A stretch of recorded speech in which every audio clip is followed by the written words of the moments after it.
Ram Ram. पूर्वांचलनामा Bhojpuri channel में आप सबके स्वागत बा।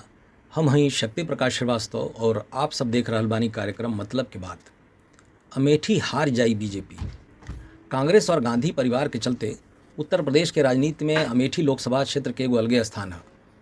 1980 में जब यहाँ से संजय गांधी चुनाव लड़ल रहलन तो उनके चुनाव लड़ले से संसद में यहाँ के महत्व के जौन तस्वीर खिंचल वो बाद के दिनन में भी अति विशिष्ट लोगन के चुनाव लड़ले की वजह से बढ़त चल गई। ओकर फायदा भी बहुत लोगन के मिलल, जैसे संजय गांधी, राजीव गांधी, सोनिया गांधी, राहुल गांधी तक ले खूब एकर फायदा उठावल लोग।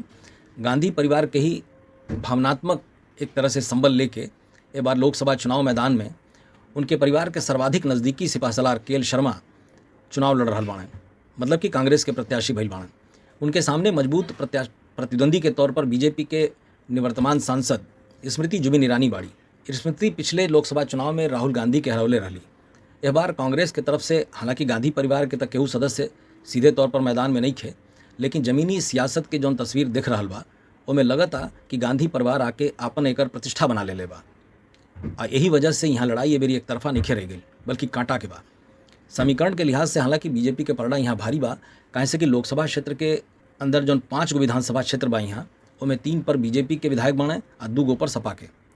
ओहू में सपा के विधायकन के निष्ठा पिछले दौरान सपा के भले वो लोग विधायक हलो लेकिन भाजपा की ओर हो गई बा। यह दोनों के परिवार के लोग भी खुलेआम बीजेपी प्रत्याशी के साथे मेरी प्रचार में लौकल भी हलो।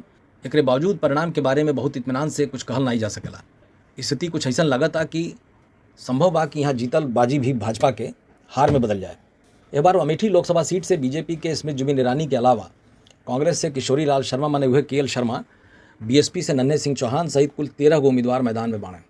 एक तरफ जहां सलोन के बीजेपी विधायक अशोक कोरी, तिलोई के बीजेपी विधायक बैंकेश्वर शरण सिंह, जगदीशपुर से बीजेपी विधायक सुरेश पासी की प्रतिष्ठा दांव पर लगल बा, वही जा गौरीगंज के सपा विधायक राकेश प्रताप सिंह और अमेठी के सपा विधायक महाराजी प्रजापति के आस्था भी अपने पार्टी सपा के खिलाफ बीजेपी के साथे हो गई बा।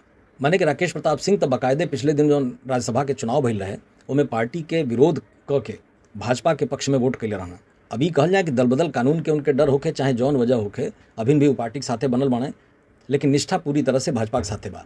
हालांकि उनके और महाराजी प्रजापति के परिवार के सदस्य यह दौरान प्रचार में लगातार देखल गई कि बीजेपी के प्रत्याशी के भीड़ में रहल लोग। परिवार के कुछ सदस्य तय उनके बीजेपी ज्वाइन भी कर लिहल लोग। ये दोनों विधायकन के अपने सियासी भविष्य खातिर बीजेपी के पक्ष में प्रयास कई मजबूरी हो गई बा। अब हालांकि चूंकि अमेठी के चुनाव संपन्न हो चुकल बा, अब सियासी गलियारा में जीत हार के क्यासबाजी हो रहा बा। एमे गांधी परिवार के कर्मस्थली होकले के चलते मौजूदा सरकार के जो एंटी इनकम्बेंसी फैक्टर होला ओकरे चलते, एक अलावा अमेठी राज परिवार से जुड़ल संजय सिंह और अमिता सिंह जैसन कद्दावर बीजेपी नेता लोगन के पूरे चुनाव प्रचार के दौरान कहीं लौकल नहीं, और ही प्रियंका गांधी के जमीनी स्तर पर उतर के चुनाव प्रचार कईल कुल ऐसा फैक्टर हो गई बा कि अगर कुल वाकई काम कई गई हुई तो बीजेपी के पासा यहाँ पलट सकेला, यानी बीजेपी यहाँ हार भी सकेले। हालांकि हार जीत के फैसला तो 4 जून के परिणाम अइले के बादे तय हुई। आज के कार्यक्रम में बस इतना ही। फिर मुलाकात हुई यही समय यही चैनल पर। तब तक खातिर नमस्कार।